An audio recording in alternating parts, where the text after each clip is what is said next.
everyone. This is another Freedom to Feel conversation, and my guest today is Jacquie Elliott. Jacquie is a certified life, relationship, and spiritual coach, author, and motivational speaker. Her book's coming up, and the working title is ABCs of Healing Abuse Brain Chatter: How I Left My Emotional Abuser, Me.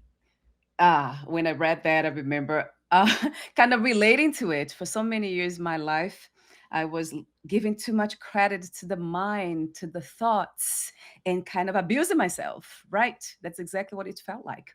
Yeah. So I have lots of questions for you on the topic. But before that, how would you describe who you are today in this moment? Who is Jacquie?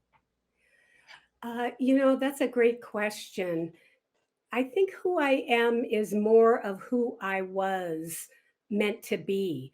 Mm, As a small child, I was loving, I was giving, I was joyful, I was free. And then, of course, life and all of the things that come our ways, the traumas, the things people tell us, kind of made me shut down who I was. So today, I am all about giving. I am all yeah. about loving, including myself. It started with that. Once I could love myself, I was then free. I had my cup runneth over, as they say. And so I would say I'm a very loving, caring person. And what I really got in touch with was that I'm a healer.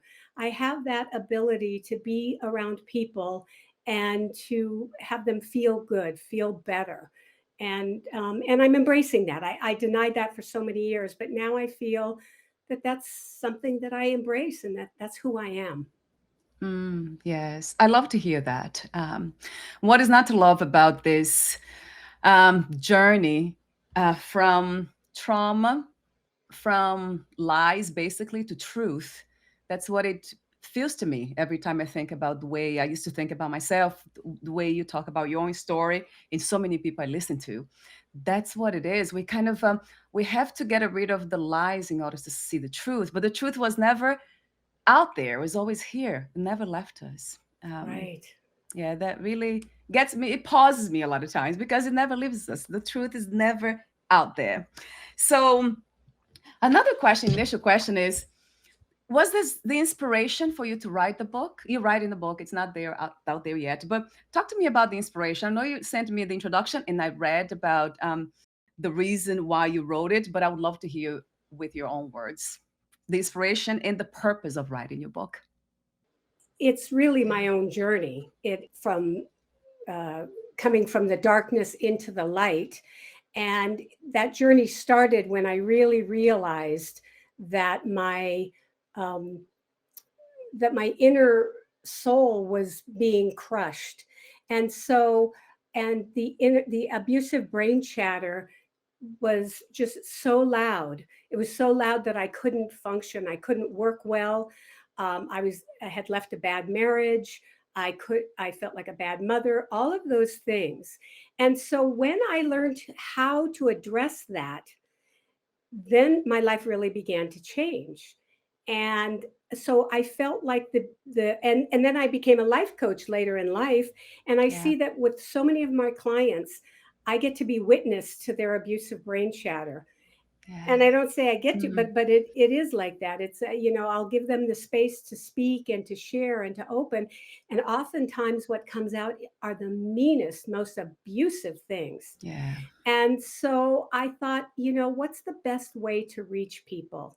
And it's just kind of something that, I felt it was, a download. It was inspired. It was like, Jackie, you need to tell this story. This story's been told many times. There's so many books on negative chatter. There's so many books on, the brain, the bully brain, all of those things. Right. But I think the important distinction that I really wanted to make in this book is that that negative self-talk is emotional abuse. That we think about emotional abuse in so many, as other people emotionally abusing us. But once I got in touch with the fact that, wow, I left my emotional abuser in my marriage, but I took it with me for 10 more years, Right. then I feel like it was a game changer for me. And that's what I wanted to help people do, is to just shift their perspective a little bit. And like I said, there's plenty of books out there on how to do it. But the first steps, ABCs, are what I really wanted where I wanted people to begin. So that's why I just felt compelled to write this book. Yeah, and thank you for doing that. It really resonates with me immediately when I read that. Exactly. So, emotional abuse starts with us. It's not really something that we can just always blame others for. It's, of course, that it seems like children who are unconditionally loved, they might have less of that. If they do, it might be a different kind of a different kind of nature. But I remember talking to somebody here, and she said that. She said the reason why we feel the way we do and we walk through life hurt is because we have not been unconditionally loved by our parents. Yeah, and by ourselves. It's not just our parents, it's siblings. And Ah, in, yeah. in the writing of the book, Right. I really got in touch with all of the ways that I got the messages that I got, whether it was from a doctor. I was just thinking about that before we came on. I went to an ear, nose, and throat doctor because when I was a teenager, I had polyps.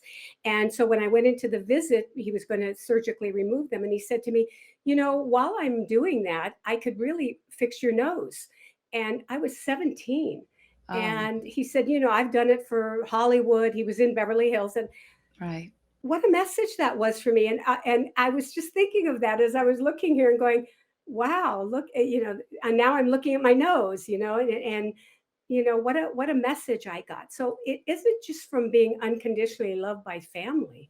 It's by Mm, teachers, it's by friends, it's by the relationships in our lives. that's you so know true, Jack. Yeah, that's a very good point. So it's not just uh, the closest people to us, but I guess my perspective, the way I tend to see it, is that if we have had that foundation from the very beginning, perhaps we wouldn't listen to other people. When we go to school, maybe we are just so grounded in our own truth that we'll just kind of brush it off and laugh.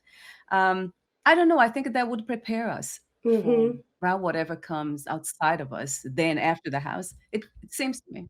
Yeah. Oh, absolutely. A friend whose father thought she always told her how lovely and beautiful she was, and she doesn't have that chatter about the way she looks. She fully Mhm. embraces how she looks, and I love that. I love that. Going back to the topic of the conversation, it is emotional, the abuser, me. So abusive brain chatter, and we will go through the ABCs. But before that, too, I remember reading an email from you about freedom, and you wrote, "Freedom from emotional self abuse is a path to serenity." So that caught my attention. Talk to me about your idea. Is this your general idea of freedom, or this is actually what freedom means to you? Well, in this context, there's different types of freedom, Yeah. but I think the bondage that we hold ourselves in when we have negative thoughts, negative feelings, is a type of bondage. And so, yes, the ability to quiet that mind and allow for spiritual messages, all of that is a sense Yeah. of freedom. I felt Yeah. like such a victim, and I know that a lot of my clients do. When they start getting into victim thinking, they aren't free. They're caught in their own brain, and freedom comes from putting your head down on the pillow at night, feeling good about Yeah. how the day went, and waking up in the morning without the chatter. So in that respect, it was a huge freedom for me, because it not only the abusive brain chatter not only kept me down from really living my life, but physically it affected me, because I I suffered from asthma Yeah. for 42 years, not very severe asthma, and that's because I couldn't breathe. I If I allowed myself to breathe, the chatter would start. Mm. I became addicted to substances and anything that I could do to quiet it. So I wasn't free. I was never, it's really getting free from that bully that led me on the path to now. Like I said, I can hear it. It comes up. I don't want to say it's magic and it goes away, but the difference is that I have the key to the prison. I have the key to the prison and I use it. Good. Yeah, you did mention that. It's not something that goes away. Like I interview a lot of psychotherapists, therapists, all kinds of them. And I asked that question because I had a lot of childhood abuse history, and sometimes it comes back. The thoughts come back. Sometimes I see people with the same behavior that my mother had to my father, and then the body starts to shake, and the mind it's okay, but the body kind of feels all those things. So Oh I yeah. often ask them, does it go away, all these things? They usually say that no. A lot of times, some people say that yes, there are some techniques that will, wow, it will actually remove all those memories. I think they call it NPL, not sure, the Hmm. neurolinguistic, but I don't know, has not been my experience. It has been, I have done a lot of healing work, but it still comes back from time to time. And I love the way you say that is the tools, having the tools to deal with them. It's almost like knowing how to go back home again, isn't it, Jack? Yeah, yeah. In my book, I write about the idea of Wizard of Oz. You know how Yeah. she's in that tornado, and the tornado, she's seeing Auntie M in the past, and she's seeing the witch in the future, and she's spinning, and she's in kind of a prison of spinning, which is what Yeah. our head does to us. But how did she get home? She clicked her heels and she just said, "There's no place like home." And she was able to just be in the now, be in the present, and click her heels and find her way back home. And that's what I'm hoping people get from this book is that yes, you do have these. I People ask me, my clients ask me all the time, well, does this still happen to you? It's like, yes, I'm human. I have thoughts. I have negative thoughts. The difference is that now that I use my ABCs, which I know we'll get Yeah. into in a minute, and I challenge them. I say to myself, no, no, this isn't the norm. This isn't who I was meant to be. So I'm going to need to change that. I'm going to need to change that thought. I'm going to need to challenge that thought. And Mm, so, especially people who've been through trauma, you made a really good point. I'm not a trauma therapist, but in working with clients, they do occasionally come up with trauma issues. And what I say to them about that is, yes, you have had trauma, but there are so many tools now that you can use to release it. You can go to, they've got wonderful medications now. They've got, the psilocybin. They've got yeah. the all the what ketamine. They've got um, somatic healing. There's all kinds of ways to release it from your body. So the difference is now your chatter should be saying, or the way to shift your chatter is to say, okay, yeah, this feels really awful. Now, what are you going to do about it? What Mm. step can I take? How can I change this? I'm worthy of changing this. I don't have to carry this my whole life. I'm worthy of change. And that's the message that's so important.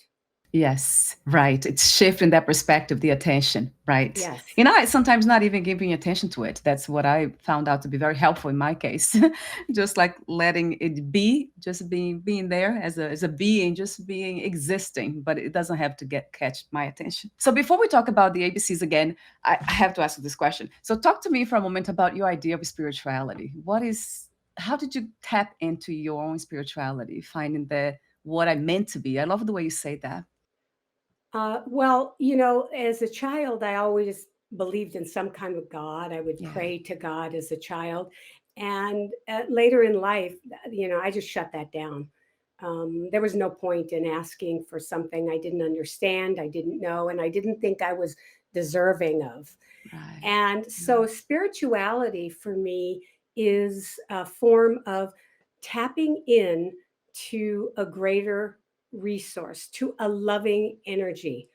What I say in my book is that if you are praying to a god or to any kind of energy that is punishing, in my mind, you haven't found spirituality, Mm, because yeah. spirituality is all Yeah. loving. And I'm not slamming any religions. People come to my retreats and they can come with any religion. They can believe in Jesus. They can believe in Buddha. They can believe in Gaia. I had even someone believe in Glinda, the witch of the West. That Yeah. beautiful bubble. You can call it whatever you call it, as long as it is loving. And that was a process for me. That took many years, because what it took was learning how to quiet my mind, um, learning how to find the loving voice, and learning how to then tap into it almost on a daily basis. I do meditation, I do journaling, I write dear God letters. I call mine God, but it's not a bearded man on the mount. But I want to share with you and with your listeners a really great tool that I use and that I often take my clients on, that I think was for me a big game changer. And that is a tool of guided meditation, where I take people to where they last saw their soul. Yeah. So we kind of like almost go back. It's almost like it's a gentle, beautiful process. And then suddenly we land on, where did you last, where was that light? And when did that light go out? For me, it went out at 4 years old. My trauma happened at 4 years old. And, at that point, I started talking to myself and making decisions about my life that went well against my soul. And so I was able to, at that point, I was able to, and this is all a visualization. I mean, you can do this whether you believe in God or you don't believe in God. It's a tool, as I say, it's just a tool. And so I was able to find that little me, and I wrap her up in velvet, that little soul, and bring her back through in the guided meditation and give her back to me. Mm, And so what I do now is yeah. I have her with me, and when I'm making a decision or when something gets me stirred up, I always say, is this going to feed my soul, or is this going to starve my soul? My soul is free, open, loving. Is resenting someone, resenting my abuser, is any of that going to feed my soul? And the answer is no.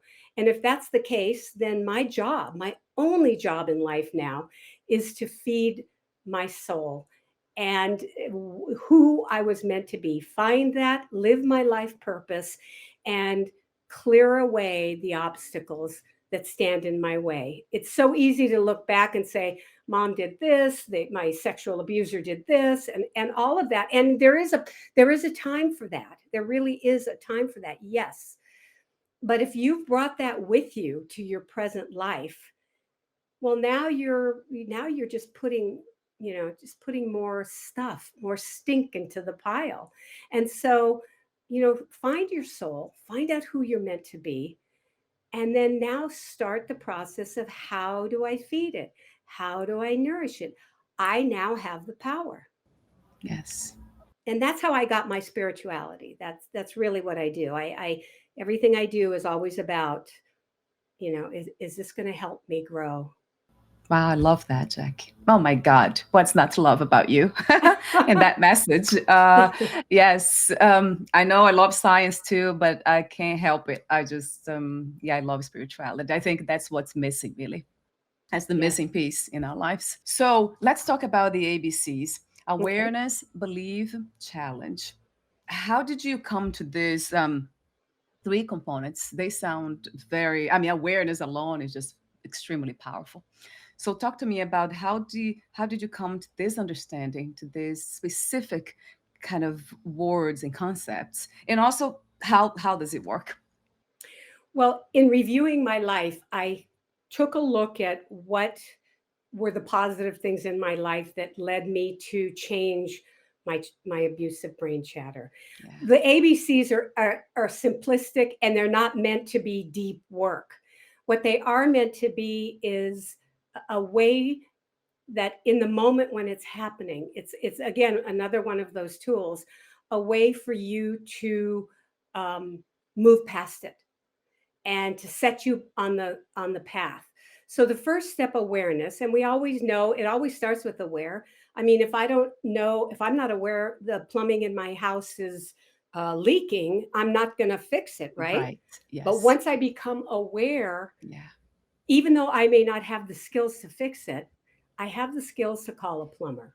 Right. So for me, awareness was really important. On the day that I had my aha moment, it was like I was laying in bed with an asthma inhaler in one hand and food in my lap and the TV remote control. And suddenly I became aware. It was like I saw myself from outside myself. And I said, wow, this isn't good. You are you are doing really you are feeding yourself very negative messages. You need help, you need to change. And I was aware that I could not do it alone. So awareness comes in the form of the way people can become aware is, I say, first become aware of the signs of emotional abuse. I post them on my website and I write them in my book. It's really important to be aware that that is not okay. So belittling, gaslighting, commenting on the way you look, Yeah. bullying, isolating yourself. Those are things emotional abusers do. Yeah. And so be aware of that. And if any of the things that you're saying to yourself, so I always say, write down what you say to yourself and then write down what kind of emotional abuse it falls into. So don't get caught up in that. It just, what I always like to call it is the Margaret Mead experiment. You're just an anthropologist and you're just, right now you're writing down, gee, this morning Jackie said she was fat and that she's never going to fall in love. Okay, where does that fall in? Oh, wow, that's belittling and that's gaslighting, so which is a huge one. Yeah. So that's the first part of aware. Just be aware of what you're saying to yourself and aware of how it fits in to that negative uh, belief system. Okay. The second is believe, and that's what we were talking about before. Believe in something. You have to be able to believe in something that feeds you positive statements, that changes your chatter from negative to positive. Now, I can just share with you uh, that I could not change my chatter using my own brain. I just couldn't do it. My brain had been conditioned for 42 years or 38 years to talk negatively to me. It was Okay. conditioned to keep me stuck so that I didn't go and try, I didn't risk anything, so I didn't hurt anymore. Because I was so broken, people think it's really odd that really abusive brain chatter is trying to protect you. It's saying, don't go for that job. Don't even go out and date. You're going to get rejected. True. I'm working on doing a TED talk, and my chatter says, "Oh, you might have imposter syndrome. Maybe you're going to go out on stage and make a fool of yourself." And so it's there to protect me. So I have to be able to then tap into a belief that is more loving and that will speak truth to me. And that comes with quieting the mind. That to me is spiritual. That is where I find my belief, whether it be um, through art and I quiet my mind and I get loving images. Um, but when I start to feel negative talk or fear or the things that create abusive brain chatter, the shame, which is a big one. Shame is you are bad. Yeah. Guilt is I've done something bad. So when I start feeling shame, I still do. I do things that trigger some shame. I go into my belief system and I start saying, okay, is that true? Am I really, I need to change that thinking. I'm not bad. Who am I? Help guide me back to that little Jackie. I actually have a Yeah. picture. Love I have a that. picture on my wall. It's a big picture that I have, Yeah. and I just look and I just go back to that, going, no, I'm a loving person because I tap into love. And like I said, if you haven't found a loving voice, then keep looking. It is there. You can create your own. Here's a something I wrote in my book. Here's an exercise on how to create your own belief system. And I say, write a want ad. Write a want hour ad for what you want, for what you're looking for, whether it be internal or external. You know, Jackie seeking uh, power greater than myself, a light force to help me grow, to help me, share with the world. Must Yeah. have a sense of humor because sometimes I goof up, and must be able to, must be able to contact me. Whatever it is, and I don't care what you call it. If you're thinking it's a big, some white man, white bearded man on a hill, and that doesn't work for you, that's okay. So you must have a belief. So that's number two. Yeah. The third thing is challenge. Challenge your core beliefs. Yeah. And this is where your week work comes from. This is where, like I said to myself, I'm so weak. I never can exercise. Asthma mate crippled me, so I couldn't exercise. So I challenged myself to do a triathlon, and every step of the way. Now, when I say things like, could you? Are you really think you could do a TED talk? Yeah, let me challenge that. Yeah, why can't I? So many other people do. Where did I get that thinking that I wasn't good enough? Mm. When I decided to start making more money, I had the belief that I didn't deserve to make enough money to support myself, that I just, that I was going to scrape by my whole life. That was my belief system. I don't know how I got it, but I had to challenge it. And I challenged it by setting realistic goals for myself. So if minimum wage was all I could do, well, then my goal was to make $2 over minimum wage. And then once I reached that goal, my goal was to make $10. And I went from making minimum wage, making a very paltry earning, to making over six figures. But it took me maybe 10 to 15 years. Mm. But I kept challenging it. So those are the ABCs. And as I said, I don't want this to be that simplistic. But if you're stuck, just say to yourself, aware, oh, I'm talking to myself negatively. Okay. Let me just breathe and tune in and see. Let me challenge that. Is that really true? So those are basically the ABCs. I really see is the power of healing. I try not to believe in anything that I don't experience. So to me, it's more like knowledge, knowing what is something here that I can know, be sure of. And then there's ones that I'm here, I'm aware of this, like I'm talking to you, this is happening, or whatever we call this is which we call life. It's happening. So this is I know for sure that it is happening. It could be a dream. I don't know if it is what it is, what I see, but it is happening. And then, what is healed that never goes away? It has been with me since I was very little, a child, and then a teenager, and then I'm 46. Never left me. So this sense of me, whatever I call me, never left me. I'm Mm-hmm. aware that I am. So it Mm-hmm. is a spiritual concept, but the more I practiced, the more I meditated on, it became very solid. And now it's not a belief system anymore. It's a Mm-hmm. knowledge. I know. And when you talk about loving, what's that's loving? That comes back to me as the I am that is always here. It's always loving too. It's loving in a sense of it's open, uh, open in a sense, open to this experience as freedom. So it's so loving that lets everything happen without any discrimination, without trying to stop anything. So that's how I see it. I don't know if that is this something that resonates with you somehow, Jackie, this idea of Y- knowledge. Oh yeah, I think in fact, when people come to me, it's often because they can't find that spirituality. They don't believe. They've either gone through a religion, they either had some kind of religious, abuse or persecution or whatever.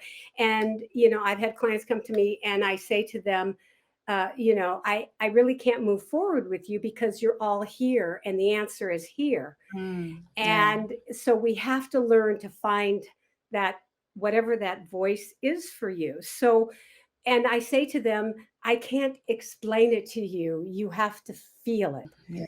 And so what I do is I take them again, I take them on a very simple place of feeling it, of suddenly feeling this presence of something bigger than yourself, suddenly, being guided to the white light, if that's what it is. We take an exercise where the white light gets bigger and expands, and I just allow them to feel what that feels like. And so many times people don't give that to themselves because of the chatter. I always hear people say, I can't meditate, I have too much chatter. And I say, come here, let me show you.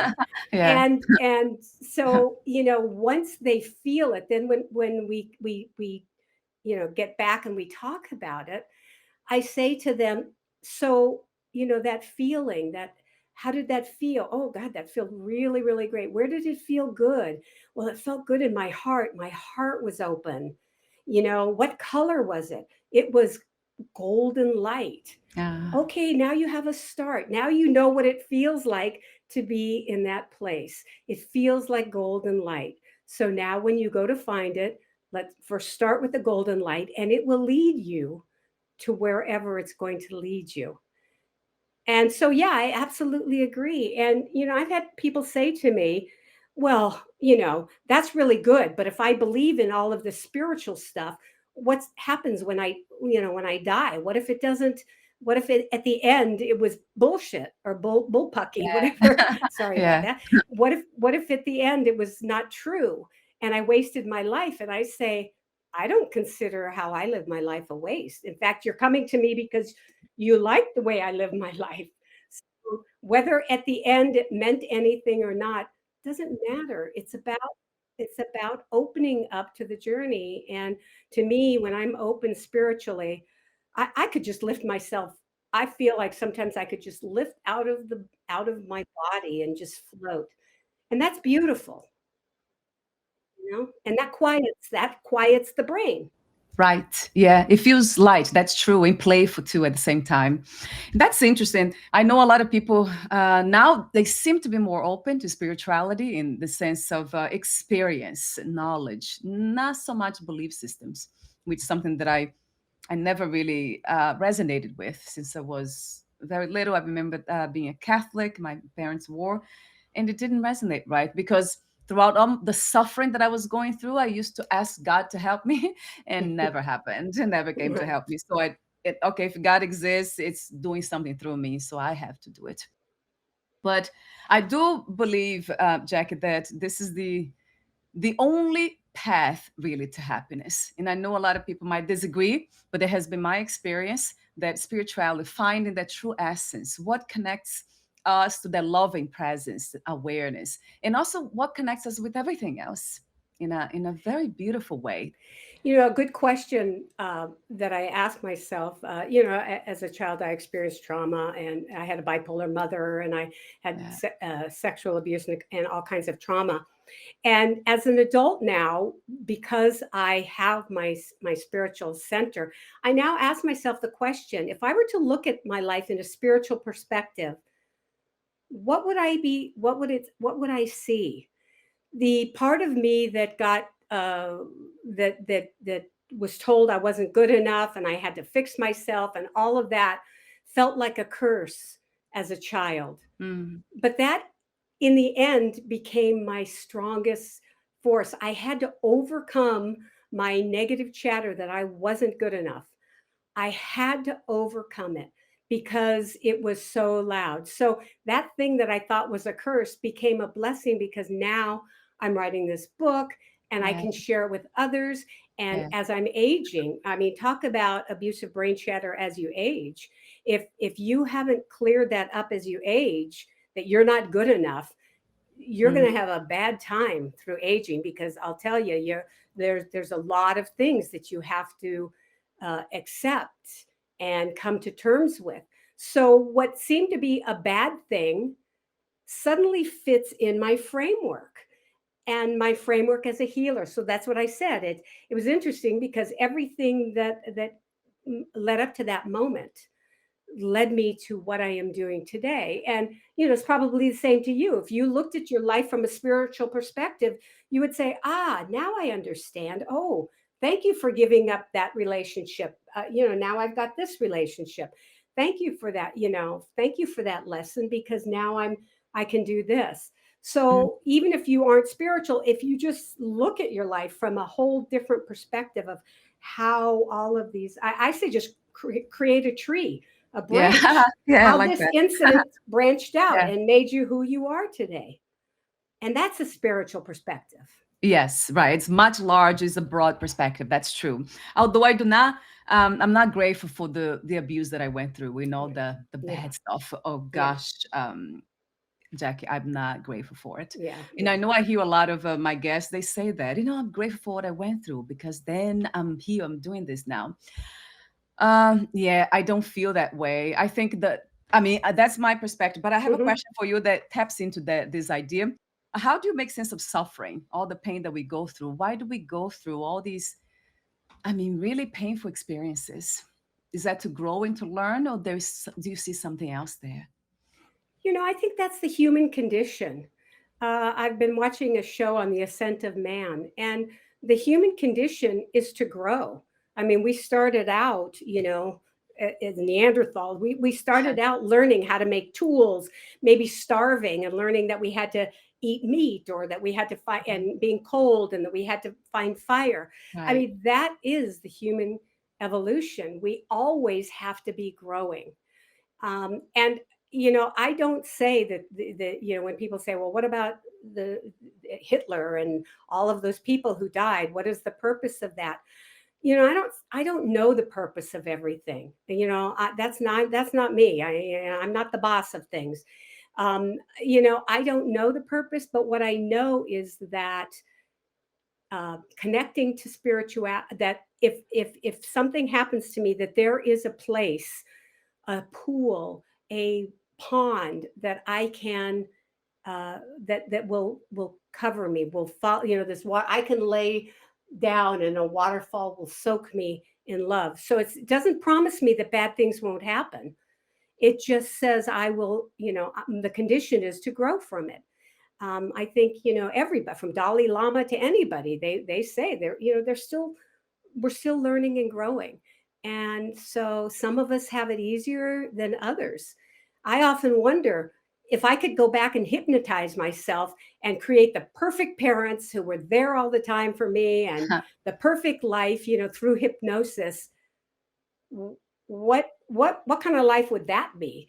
And I think to myself, it probably wouldn't be as rich as my life is, because or I would think of something else that needed fixing. Maybe, wow, my parents were too there for me. I wasn't allowed to feel pain, whatever it is. I think it's the human condition to Mm, suffer. And but I think it's also the human condition to survive.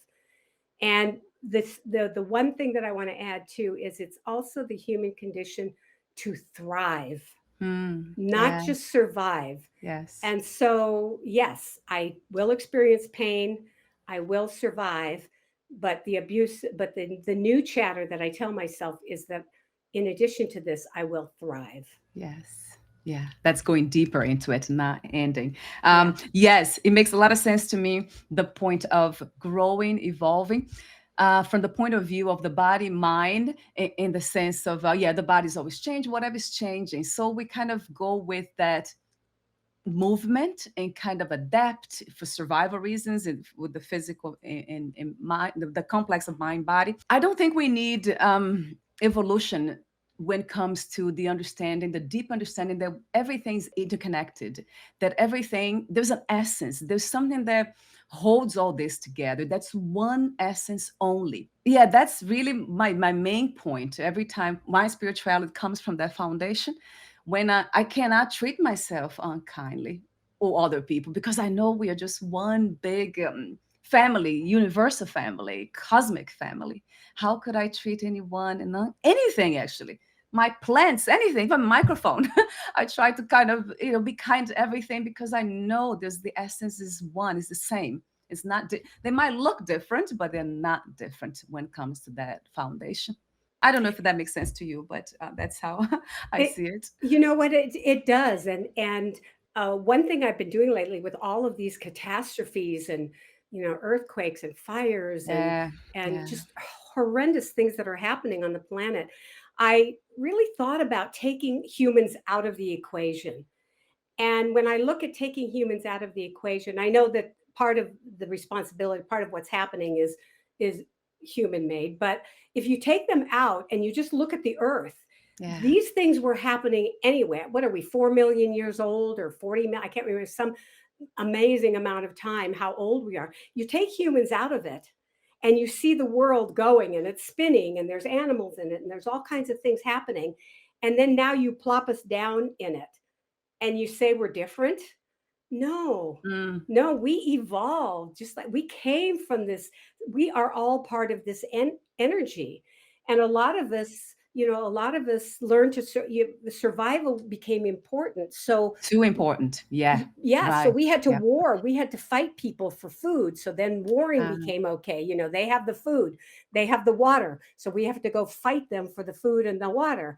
And then, so that's kind of, but if we realize that we don't have that anymore, that was a basic need that we had, of survival, that there really is enough. There really, if we all shared, there really is enough.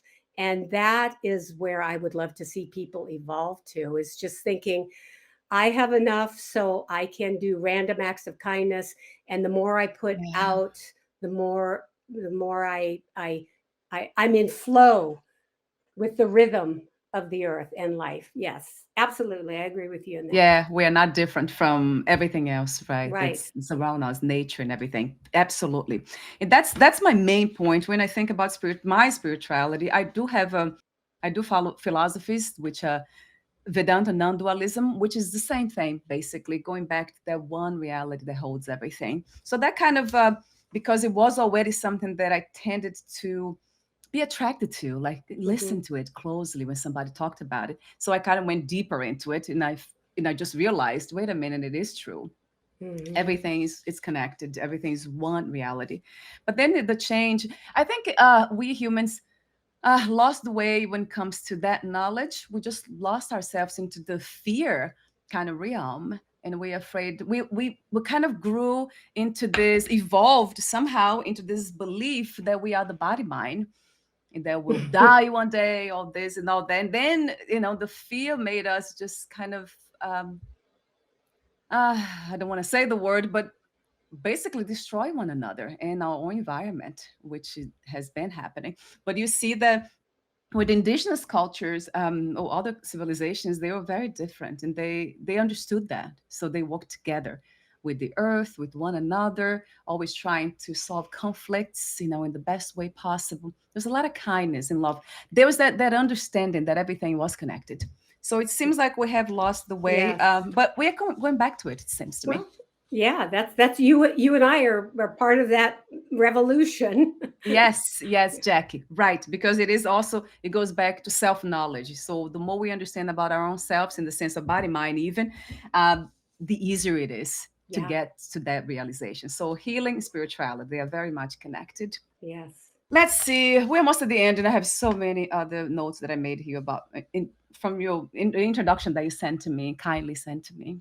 So you mentioned also that in a book you have stories. Are those the stories that are from your clients? I think inspired by them, and also that they inspired you to write the book in a way. Talk to me about some of those stories. Not the stories per se. We don't want to disclose the entire book here, but um, perhaps one story that really caught your attention.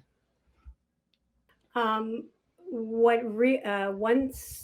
I do a process called voice dialogue, Yeah. and people can research it. And it is talking to the parts of yourself that are not in alignment. So, in other words, if I have a part of myself that is fear, then I have another part of myself that is courage. Yeah. And sometimes the fear voice gets so loud that it stifles the courage voice. So the process I do is I allow people a safe space to let both of those parts dialogue. Yeah. And and I'll just kind of tell you a conglomerate of stories. Is often when I do that, I hear, this is one of the inspirations, is as I was doing that process, the chatter that I heard from this client was so negative. I had to just, Yeah. just create a ball of Yes. protective energy around myself. It was so mean. The Yeah. things that her she was saying to herself were so mean. And she was addicted. She had a eating disorder that was very, very severe, that was, life threatening. And it completely made sense because you have to shut that voice off. That Yes. voice is a killer. It's abuser. So she was one who really inspired me at the beginning to go, wow, there's something to this. And then as I would do this with clients, I would love to, what would happen in our process in our work is they would allow that voice to talk, that negative voice maybe that they heard.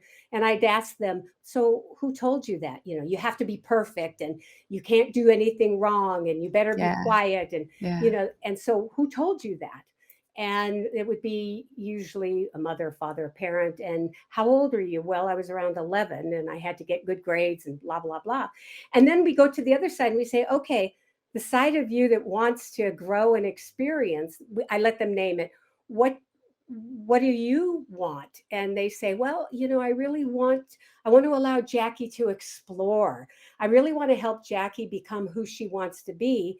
But see, this other part of her is holding her back. Right. So I then let the two dialogue with each other. And from that comes an agreement. We make Yeah. an agreement. Okay, Yeah. look, fear, you know, can you quiet down just a little bit and allow courage to kind of take the reins right now? If I listen to you, well, and that's usually what fear wants, just listen to me. Ah, yeah. Listen to me. I want to be Yeah. heard. I want to be Mm. heard. I want to be heard. I want to be heard. I want to be heard. And if you Yeah. ignore it, that's what it just keeps getting louder. So that's the work I do with my clients, and it's always so beautiful to me, the bravery that they show in exposing both sides of themselves. And then we do a process of integration where now we bring the two parts of you together. And usually when we're finished with it, it's like, aha, I had no idea I was suppressing that part of myself. I had no idea it was okay to be courageous. I had no idea it was okay to quiet my fear. So those are the story. That's the bravery of the clients. I mean, I am in such awe when people come back. Life coaching is about kind of planning your future. It's not about digging in the past. And so it's about step by step, little building blocks.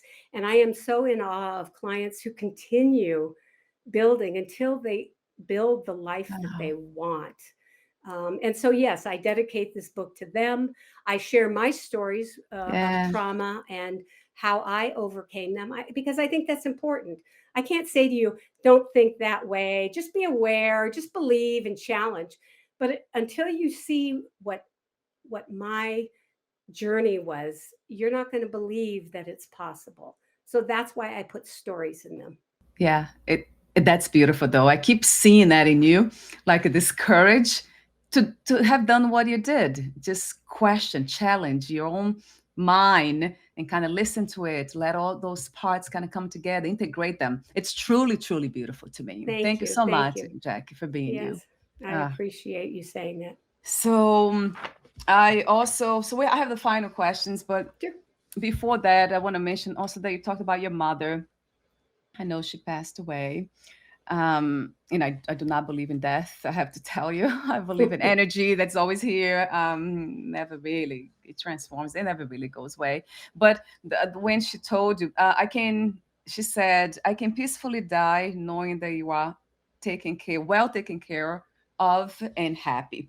So Mm. in the end, she realized that, right? She knew that you're okay, you were happy, and you did that for yourself. Good. Yeah, my mother, part of my journey is my mother fixed me, protected me, rescued me. I always got the message I couldn't do it. I wasn't good enough. She was Yeah. always afraid for me. Yeah. She always overstepped her boundaries with me. So for her to say that to me, to say, "Wow, you've transformed, and I don't have to take care of you anymore," was Yes. such a powerful message to me. It was like, "Yeah, okay." Now I arrived. Thank you, mom. Thank you, mom. I can let go of all of this, all of that, and I can shine like you wanted me to shine. You just had a very misguided way of, of trying to get me to shine. Right. So she didn't know. That's basically what keeps us from the foundational, that essence of knowing that we are love, we are infinite, we are limitless, is ignorance, which means not knowing really that we are all this. And then we keep just going on and on and on with the mind and keep just reinforcing the things that are not really helping us to be happy or anyone Mhm. around us. So I call that ignorance. And I do believe too, it could be a belief system, hopefully not, that this is really the cause of all suffering, ignorance, not knowing what we are, not even who, but what we are. So my ending questions, I have a question for your technical one, but I noticed that you have the retreats that caught my attention. So Renew, Reflect, Connect, September 19th, a 1-day retreat for women. I loved that when I saw. I was like wondering, oh, if she was close to me, what would be amazing. I'm in Florida, so I'm so far from you. Talk to me about the retreat and then also your services. I want to mention them: life coaching, relationship coaching, spiritual coaching, goal setting, and one on one consultation. And you also have a motivational Monday. Talk to me about that too. Okay, so I love connection. I Yeah. think there's healing in connection, especially Yes. with women. Yes. So I create the space for women to uh, have to do this as they're growing. So we go deep, we have fun, we dance, we go deep, we do cacao ceremony, which Yeah. is very much in alignment. When we do it, It's beautiful. we I bring the cacao back from Mexico because I live in Mexico part time, and we stir it, and each woman connects to their ancestor. And it's beautiful. The scent of the cacao as we mix it is just beautiful. Yeah. So I do these retreats or workshops so that everybody has an opportunity to grow in some different way. If it's movement, if it's chakra, if it's writing, whatever it is, I provide that space for you. Those are usually in Bend. However, I am doing one in Mexico where I live, which is a very spiritual place. I live in Yeah. Guanajuato, Mexico, half the year, and it's central Mexico. A lot of beautiful churches, very, very healing, and people can fly to Mexico. There'll be a shuttle to pick them up. Yeah. I'll provide the surroundings for them. We're going to do all kinds of spiritual work, and then we're gonna vacation, travel. I'll be your tour guide. So it's all meals included. So that's also on my website. Because I always say, if you're gonna travel, why not transform? you know. Yes. I love So, that. and I and I love know women are that. afraid to travel alone, but this is the opportunity. So I Yes. do those. I'm doing something that is I feel very, very strong about, which is an area I'm getting into, which is aging. And I'm doing one on Zoom November 4th with several speakers. It's a summit. And we're going to speak about the spirituality of aging. We're going to speak about the physicality, the skin, the body, what Yeah. happens to aging, how do we plan for aging. So I've got lots of speakers, and that's on Zoom, and it's only $99. It's if they sign up by mid-October, and that's also on my website, healingabc.com. And then I want to talk about the Motivation Monday, because I offered that for people who want to set goals and don't know how to set goals. It's the first Monday of the month at 5:30 Pacific Standard Time, and Pacific Daylight Time, or Pacific Standard. We're going to go to Standard soon. Yeah. And Yeah. what it is it's an hour. It's completely free. You just come on. We talk about goals, and we make sure that your goals are SMART goals. So we set a goal, and I make sure that they're specific and measurable and achievable and realistic and time sensitive, so that you can really set some good goals for yourself. And then, we meet the next month, and you kind of keep yourself accountable. So, we've had some real people. Sometimes people just come one time. Sometimes I have 10 people. Sometimes I have no people. Sometimes I have one person. But it doesn't matter. It's my Right. gift back to you. My gift of, you deserve this. You can do it. It's baby steps. It's baby steps, and let's do that together. So, I hope people take advantage of that. Yes. Oh, I mean, I love everything about it. Everything. I love your message, your work, your story, your presence, everything. The way you talk about this. I love how genuine you are too. How open. That to me, it's love in itself. So Mhm. thank you so much again. Thank you. And I didn't have this, the healingabc.com. For some reason, I didn't have this link. I'll add the link to the podcast notes as well. So Jackie Elliott, CLC.com and healingabc.com. Or do you prefer just to leave one of these websites, Jack? Both of them or just It doesn't matter. Jackie Elliott, CLC is hard for people to spell. Is it one yeah, T? Is it two T's? And my name is spelled differently. So yeah, I just put healingabc.com so that it'll take you to my website either way. same place. Thank you Yeah. for clarification. And my ending question is this one. What three experiences you wish everyone to have before they lose the body, before they die? Ooh, I hope they have a spiritual experience. Yes. I hope they have that before they die. Um, I hope they have an opportunity to look at their life, and uh, I hope they have an opportunity to write that final letter to Mm, forgive yeah. before they die. Write that letter of forgiveness. You can write it now and just know that that's what you're going for. Just, I think forgiveness is a huge way to go out. I love myself, and I forgive everybody. I know that they're just like me. They're just trying to make their way in the world, and I just happen to be in their path. Right. Ah, wow. They're always spiritual to me, all those messages. Hmm. I mean, I see it that way. Thank you so much again, Jackie, for being you Oh, and for doing what you do. I really appreciate it. It's very close to my heart. I do this for a reason, yes. connecting deeply with people like yourself and having these deep conversations. I can't really live without them. To me, Yeah. this and making this deep connection that I speak of is almost like this exchange of that energy. It feels a lot more present to me when we are talking about healing, spirituality. It's like, oh my God, this is it. I mean, I know Yeah. there's so much more to do here, but for me, has been the purpose per se.